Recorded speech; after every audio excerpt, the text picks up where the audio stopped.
소니, 히다치, 도시바, 도요타 같은 그런 기업들인 거고, 이들이 일본을 강대국으로 만들었던 셈이죠. 나머지 90%는 옛날에 해오던 것과 크게 다르지 않게 살아왔던 겁니다. 그런데 2000년대 이후 그 10%의 수출 제조업도 시들해졌죠.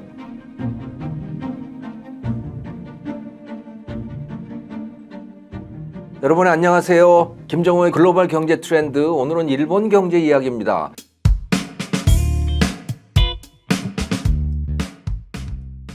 일본 항공의 파산과 부활을 통해서 본 일본 경제의 미래라고 제목을 붙여봤습니다. 일본 항공 JAL은 한때 세계에서 손꼽히는 항공사였죠. 특히 오모테나시, 상냥하고 친절한 승객 접대로 인기를 끌었습니다. 일본인들의 상냥함은 그 뿌리가 깊죠. 1929년 한반도의 경성에도, 지금 우리 서울 땅 말입니다, 최초의 백화점이 들어섰는데요. 현재 지금 충무로에 5층짜리 신세계백화점 본점 있지 않습니까? 이 건물이 바로 그겁니다. 그때 그 건물 그대로예요. 당시에 일본인 점원들이 어찌나 상냥하게 고객 응대를 했던지 그 구경을 하러 조선 사람들이 다 몰려들었고, 그 바람에 종로 일대 유기전 거리 있지 않습니까? 이 유기전 거리는 다 종로였거든요. 광화문에서부터 종로 3가까지 여기가 다 상점가였는데, 여기에 모이던 사람들이 전부 충무로로 다 왔다는 거 아니에요? 이 미쓰코시 백화점 때문에. 그런데 나중에 박흥식이라고 하는 사람이 화신백화점을 종로 2가 내거리에 세우면서 이제 판도가 달라졌다고 합니다만은, 아무튼 일본인들의 이 상냥함이라고 하는 건 그 뿌리가 굉장히 깊습니다. 이제 친절이라면 우리 한국인들도 뒤지지 않게 되었지만 40년 전까지만 해도 일본인처럼 친절한 사람이 없었습니다. 이 세상에. 그런 친절로 손님 접대를 하게 됐으니까 일본 항공에는 손님들이 넘쳐났던 것이죠. 하지만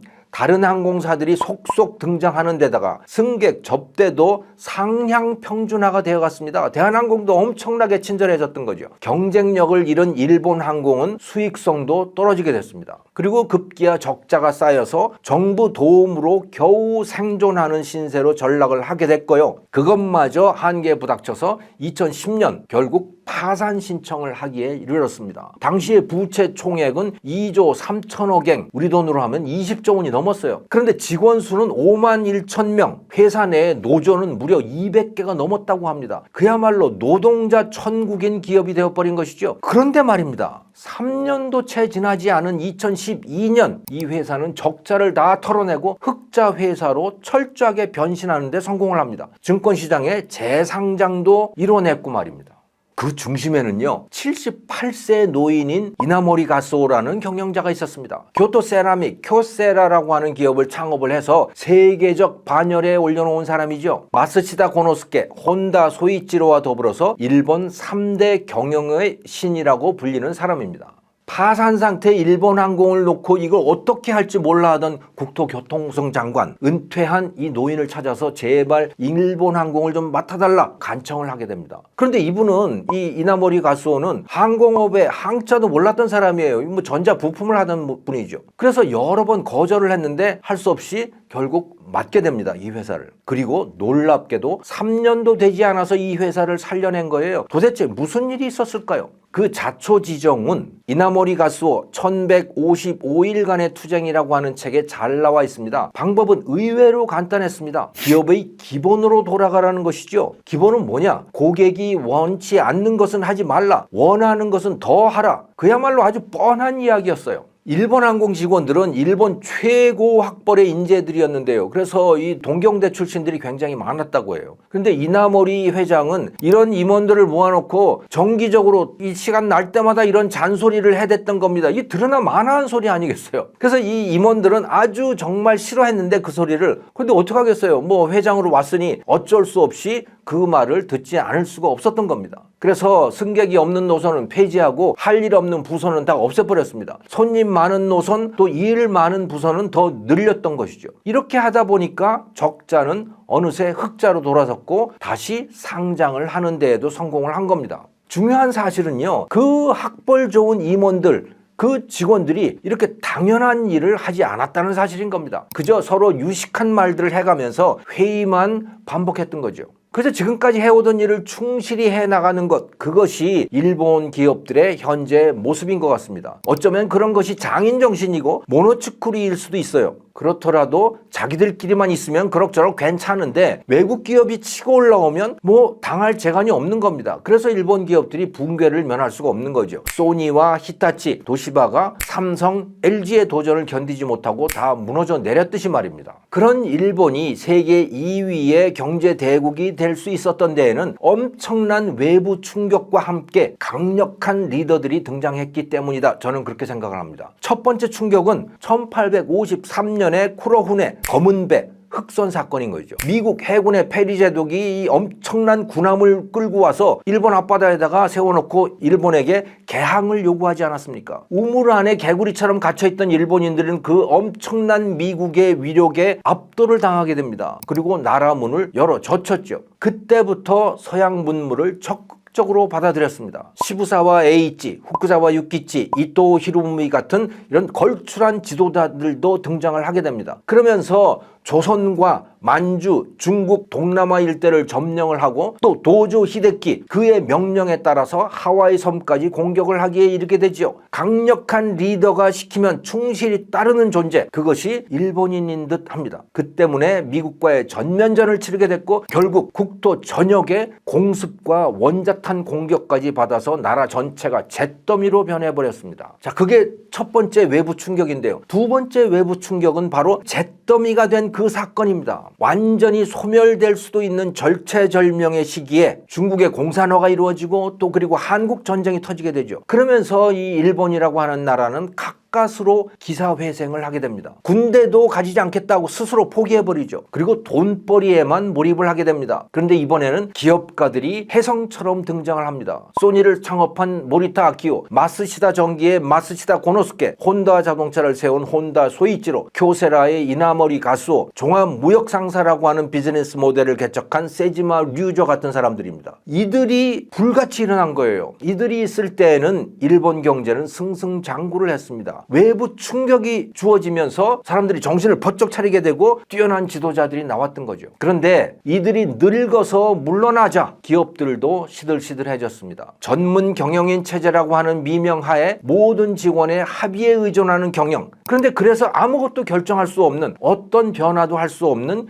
기업이 되어버린 겁니다. 외부 충격이 없을 때 일본은 이렇게 되는 것 같아요. 그래서 많은 기업들이 일본 항공과 비슷한 모습으로 변했다, 이렇게 보는 것이 정확한 해석일 듯 합니다. 반도체만 봐도 그렇습니다. 1980년대 말에 개인용 컴퓨터가 보급이 되면서 싸구려 반도체들의 판매가 급증을 했는데요. 일본이 만들어 오던 이 고가의 고품질 반도체는 그래서 시장이 사라져 버렸습니다. 그 덕분에 저가 반도체를 만들던 삼성 반도체는 승승장구를 하게 된 것이죠. 저가 시장이 만들어졌기 때문에. 반면에 세계 최강의 일본 반도체 기업들은 새로운 시장에 맞추기보다는 원래 해오던 대로 고품질의 고가 반도체를 더욱더 잘 만드는 길을 계속 걸어갔던 겁니다. 그런데 사줄 사람이 없잖아요. 자기들이 잘해왔던 것을 다 버려야 되는데 그것을 할 수가 없었던 겁니다. 고객이 원하는 것을 할 수가 없었던 거예요. 그리고 그렇게 방향을 바꾸어줄 리더도 없었던 겁니다. 일본 항공이 그랬듯이 말입니다. 2012년부터 아베노믹스라고 하는 것으로 부활을 꿈꿨는데요. 그것 역시 문제를 그냥 연장시킬 뿐이었던 거죠. 국제 경쟁에서 탈락한 기업들은 신속하게 정리를 해야 되는데 일본은 그 일을 거의 하지 않았던 거예요. 오히려 저금리, 양적 완화 이런 것들로 돈을 계속 풀어서 그 좀비 기업들을 계속 연명시키는 정책들을 펴왔던 겁니다. 그런 면에서 우리 한국은 대조적이죠. 1998년 IMF 외환 위기를 겪으면서 돈을 못 버는 기업들은 대거 문을 닫을 수밖에 없었어요. 대량 실업자들이 발생을 했죠. 돈 잘 버는 사업만 남겨서 그리고 다시 출발을 했던 겁니다. 엄청나게 발생했던 그 실업자들, 그때부터 다시 새 직장을 찾았죠. 굉장한 고통이었습니다. 하지만 그렇게 해서 우리에게는 초인류 기업들이 생겨났습니다. 일본은 그 일을 하지 못했던 거예요. 1985년 플라자 합의를 통한 미국의 압박 때문에 일본이 주저앉았다라고 하는 해석, 그래서 일본의 잃어버린 10년, 잃어버린 20년이 있었다라고 하는 해석, 이건 너무 단편적입니다. 독일도 미국으로부터 비슷한 압력을 받았지만 일본처럼 되지는 않았어요. 맥킨지 글로벌 연구소 연구소가 2000년에 일본은 왜 성장하지 못하는가라고 하는 보고서를 내놨는데요. 지금부터 20년 전이죠. 거기에 흥미로운 데이터가 나옵니다. 일본 전체 노동자 중 10%는 수출 제조업에 종사하고 90%는 내수 산업에 종사를 하는데 노동 생산성으로 보면 수출 제조업이 120이고 내수 산업이 63입니다. 이 얼마 안 되는 수출 산업이 나머지 내수 산업보다 생산성이 무려 2배나 높다는 거예요. 여기서 기준은 미국의 평균 노동 생산성을 100으로 본 겁니다. 자, 그 생산성 높은 수출 제조업이 소니, 히다치, 도시바, 도요타 같은 그런 기업들인 거고 이들이 일본을 전후에 강대국으로 만들었던 셈이죠. 나머지 90%는 옛날에 해오던 것과 크게 다르지 않게 살아왔던 겁니다. 그런데 2000년대 이후 그 10%의 수출 제조업도 시들해졌죠. 그렇게 되는 데에 삼성과 LG, 포스코 같은 한국 기업들의 부상이 아주 큰 목을 했던 겁니다. 자, 그럼에도 불구하고 일본이 무너지지 않는 데에는 엄청난 해외 자산의 힘이 있습니다. 돈 잘 벌 때 해외에 투자해 놓은 그 돈들이 계속 수익을 벌어다 주고 있는 것이죠. 그 덕분에 일본 엔화는 최고의 안전자산의 지위를 유지해 왔습니다. 그런데 말입니다. 이제 그것에 대해서도 의문이 제기되고 있습니다. 실리콘밸리 은행 파산 사태 여러분 기억하시죠? 고금리로 인해서 채권 가격이 떨어졌어요. 근데 이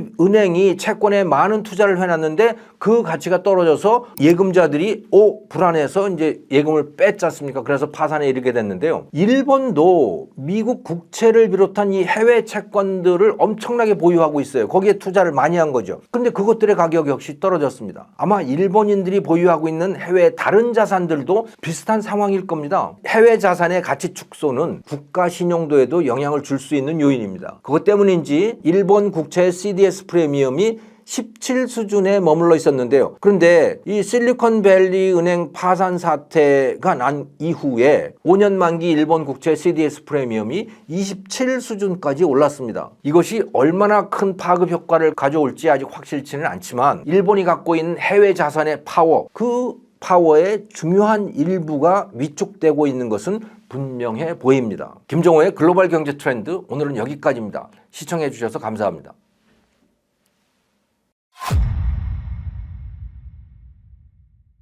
소득 증가와 더불어서 똘똘한 한 채 현상이 겹치면서 고가 주택에 대한 수요는 매우 커진 겁니다. 이렇게 주택 수요는 비싼 쪽으로 몰리는데 공급은 중저가 위주로 하고 있으니까 비싼 집이 더욱 비싸질 밖에요.